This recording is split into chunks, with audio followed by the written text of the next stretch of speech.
In today's video, we'll explore 5 real-life stories of people who faced impossible situations, but managed to survive. From being lost in the wilderness to escaping an animal attack, these individuals beat the odds. What saved them? Was it luck, quick thinking, or something more? Stick around as we dive into these incredible tales of survival. It was October 1st, 2016 in Montana. Todd Orr, an experienced trail engineer and knife maker, set out to scout for elk. As a Montana native, Todd was familiar with the wilderness and aware of its dangers. He was well prepared, carrying bear spray and a hunting pistol. The day was clear, and Todd felt at home in the rugged terrain. But what started as an ordinary hike soon turned into a fight for his life. While making his way through the valley, Todd spotted a grizzly bear with her 2 cubs about 70 to 80 yards away. The bear noticed him too and quickly guided her cubs into the timber. Thinking the danger had passed, Todd continued his hike. But suddenly the bear reappeared, charging straight at him. With only seconds to react, Todd pulled out his bear spray, aimed, and unleashed a full blast as the bear approached within 25 feet. The orange mist filled the air, but the bear didn't stop. Her momentum carried her right through and onto Todd. Unable to reach for his pistol, Todd dropped to the ground, curling into a fetal position with his hands protecting his neck and his legs shielding his vital organs. The bear attacked, biting down on his arms, shoulders, and back. Each bite was excruciating, like a sledgehammer crushing his flesh. Despite the intense pain, Todd remained still, knowing that any movement could make the attack worse. After what felt like an eternity, the bear stopped, likely affected by the bear spray, and disappeared into the woods. Todd, stunned and bleeding, carefully got up. His right arm and shoulder were severely wounded, and blood soaked his clothes. Knowing he had to leave the area, Todd began the 3-mile journey back to his truck, pushing through the pain. But just 10 minutes later, he heard a noise behind him. Turning around, he saw the grizzly charging at him again. This time, the bear hit Todd with even greater force, knocking him to the ground and attacking with renewed aggression. The bites were deeper, and Todd felt his bones cracking. One bite to his left forearm broke the bone, leaving his hand numb. Blood from a gash on his head blinded him as it flowed into his eyes. Yet Todd knew that moving or making noise would only prolong the attack. He forced himself to stay still, hoping the bear would lose interest. Finally, the bear stopped. She stood on top of Todd, pinning him to the ground with her massive weight. For 30 agonizing seconds, she just stood there, motionless. Todd struggled to breathe under the pressure, but didn't dare move. Eventually, the bear stepped off and walked away. Todd, still cautious, reached for his pistol, knowing he couldn't survive a third attack. But the bear didn't return. Gathering his remaining strength, Todd began the painful hike back to his truck. Every step was a struggle, but he knew his survival depended on his ability to keep moving. When he finally reached his truck, Todd did something extraordinary. Despite his injuries, he recorded a video explaining what had happened. His face covered in blood, Todd calmly described the attack, showing his injuries and shredded clothing. It was a harrowing account of what he had just endured. After filming, Todd drove himself to the hospital, where he underwent multiple surgeries to repair the damage. His scalp was stitched back together, and the wounds on his arms and shoulders were cleaned and closed. The doctors told him he would need months of rehabilitation to recover, but Todd was just grateful to be alive. The next morning, Todd posted the video to Facebook. He thought a few friends might be interested, but within 24 hours, the video had been viewed more than 20 million times. By the time it settled, over 38 million people had watched it. Reflecting on the attack, Todd knew he had done everything right. He was prepared, used his bear spray, and played dead. Yet even with all his experience, he came within inches of death. Todd credited his survival to a combination of luck and preparation. He stayed calm and used his knowledge of bear behavior to save his life, twice. Bear attacks are rare, but when they happen, survival often comes down to luck, preparation, and sheer will. Todd Orr was prepared and lucky, but most importantly, he never gave up. It was May 20, 1999 in Narvik, Norway. Anna Bagenholm, a 29-year-old trainee orthopedic surgeon from Sweden, went on a skiing trip with her colleagues Marie Falkenberg and Torvin Nesheim. For Anna, skiing was a way to relax after long hours in the medical field. But this day would push the boundaries of human endurance and redefine life and death. The trio set out to ski in the Kjollen Mountains, known for their challenging terrain. The area is remote, over 100 miles from any major hospital, making it a daunting setting for what would soon unfold. As Anna skied down a familiar route, she suddenly lost control, crashing onto a layer of ice covering a frozen stream. The ice gave way, and Anna was pulled headfirst into the freezing water beneath. Her colleagues quickly reached the spot where she had fallen. Only her legs were visible above the ice. Despite their frantic efforts to free her, Anna was trapped, pinned down by rocks and ice. Realizing they needed help, they called emergency services, but the remote location meant a delay in rescue. Under the ice, Anna was fighting for her life. The freezing water was rapidly lowering her body temperature.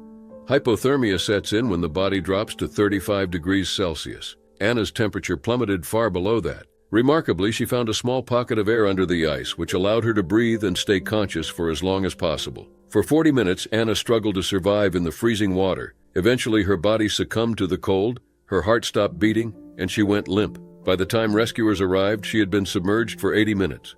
The rescue team used a shovel to break through the ice and pulled Anna's lifeless body from the water. Her skin was ash white, her pupils dilated, and there was no pulse. Clinically, she was dead, but her colleagues refused to give up and immediately began CPR, hoping she could be revived. Anna was airlifted to Tromsø University Hospital, where Dr. Mads Gilbert took charge of her care. He described her as appearing lifeless, but he knew that hypothermia sometimes offers a slim chance of survival. In Norway, there's a saying, "You're not dead until you're warm and dead." Dr. Gilbert hoped that Anna's rapid cooling had put her brain in a state of suspended animation, giving her a chance. Anna was connected to a heart-lung machine, which gradually warmed her blood before returning it to her body. Slowly, her temperature rose from a deadly low of 13.7 degrees Celsius.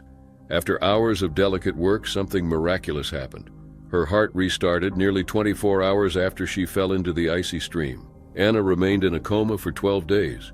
When she awoke, she was paralyzed from the neck down, the cold having damaged her nerves. However, after 6 weeks in the hospital and 4 months of rehabilitation, she began to recover. It took over a year, but Anna eventually regained her ability to walk. Today, Anna works as a senior radiology consultant at Tromsø University Hospital, the very place where her life was saved. Her survival has become a landmark case in medical history, showing that even those who appear clinically dead can be revived with the right treatment. Anna's story raises many questions. What if her colleagues hadn't reached her so quickly? What if the rescuers had been delayed even a few minutes longer? What if the doctors had given up when they saw the flat line on the ECG machine? These questions remind us how thin the line between life and death can be. Anna Bogenholm's survival is a testament to medical science, the determination of her rescuers, and her own will to live. It challenges our understanding of death and offers hope in the direst situations. Her story doesn't need a moral.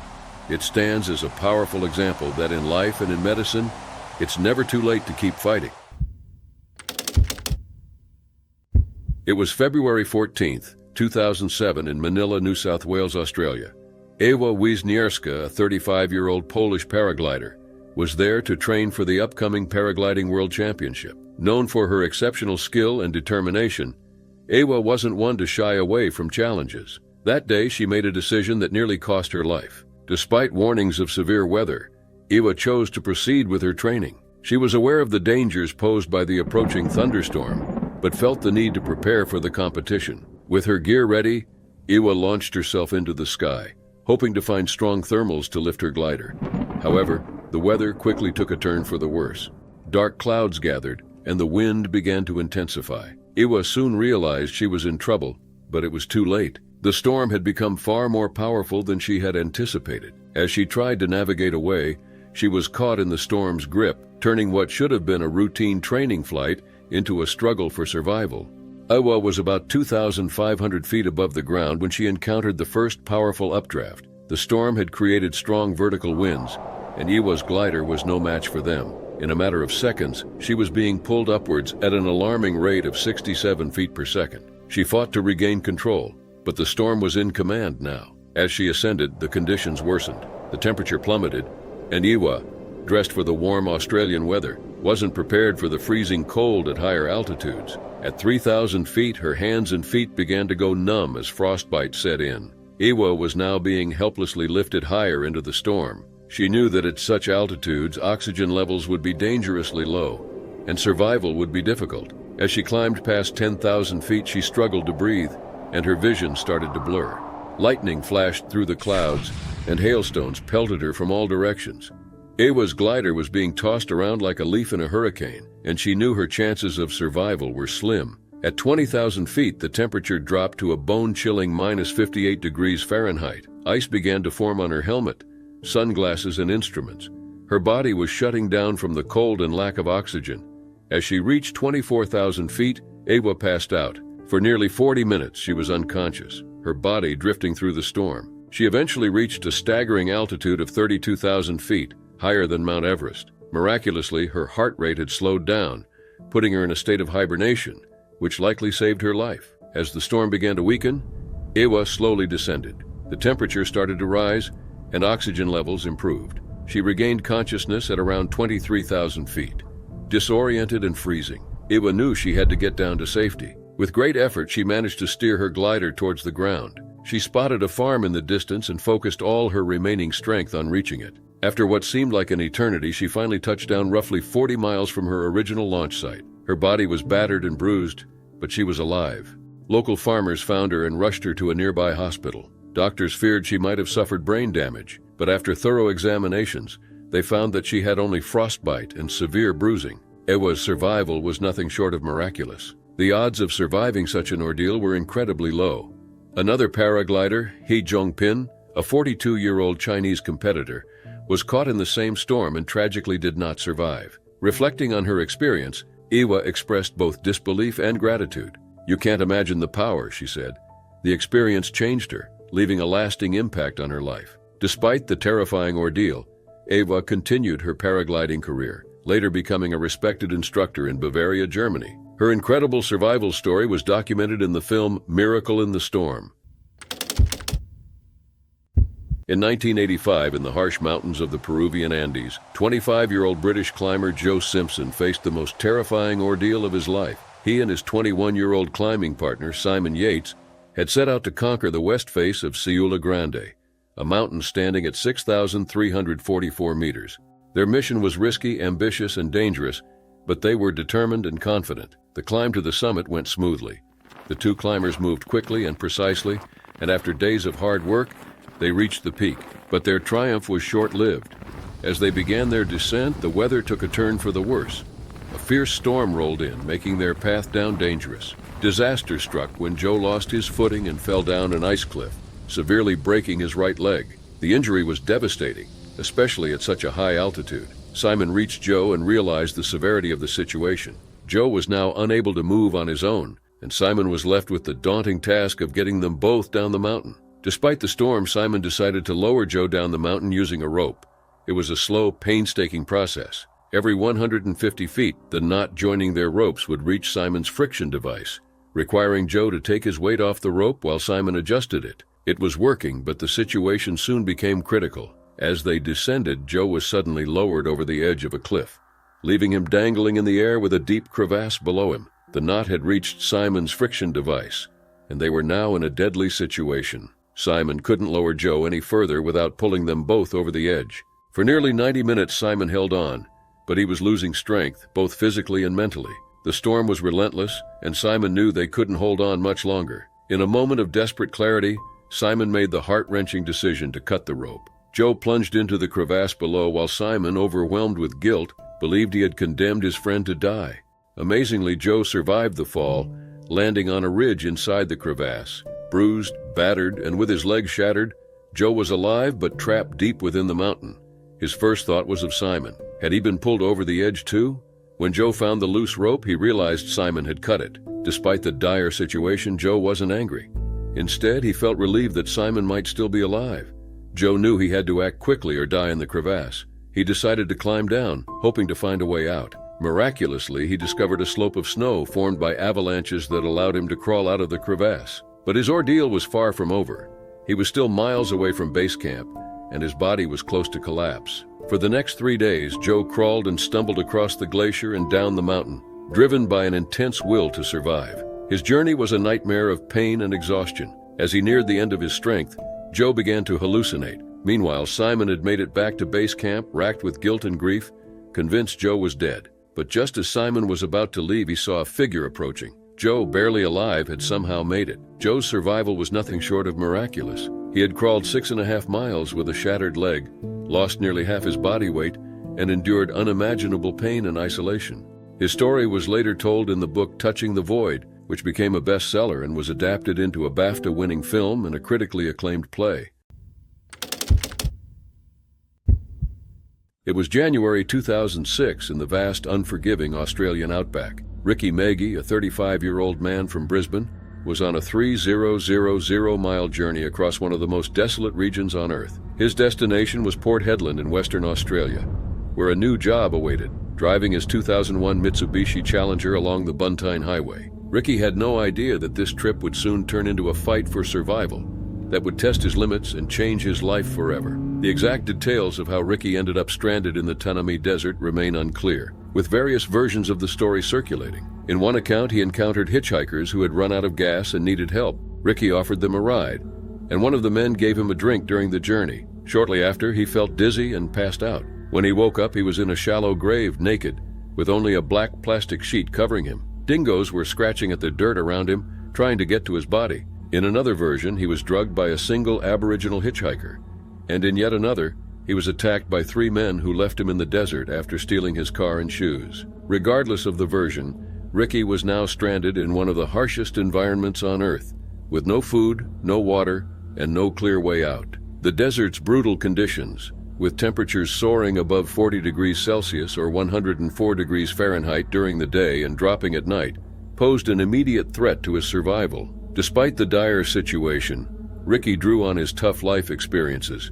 Having worked various jobs as a fisherman, club bouncer, and electrician, he began walking, hoping to find civilization or water.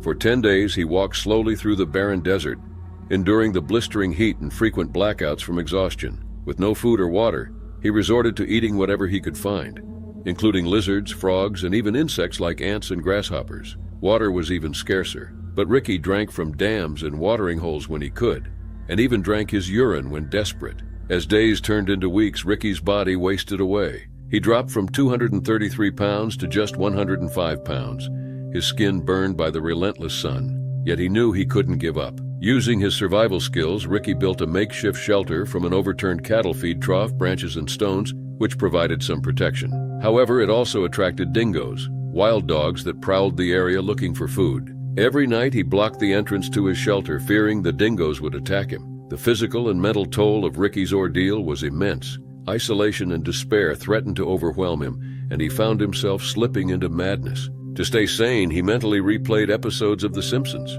but the harsh reality of his situation was ever present. One day, Ricky developed an abscess under his tooth, a potentially fatal condition in the desert. With no medical supplies, he used his car keys to pry out the infected tooth, enduring excruciating pain to prevent the infection from spreading. By the time April 2006 arrived, Ricky's strength was almost gone.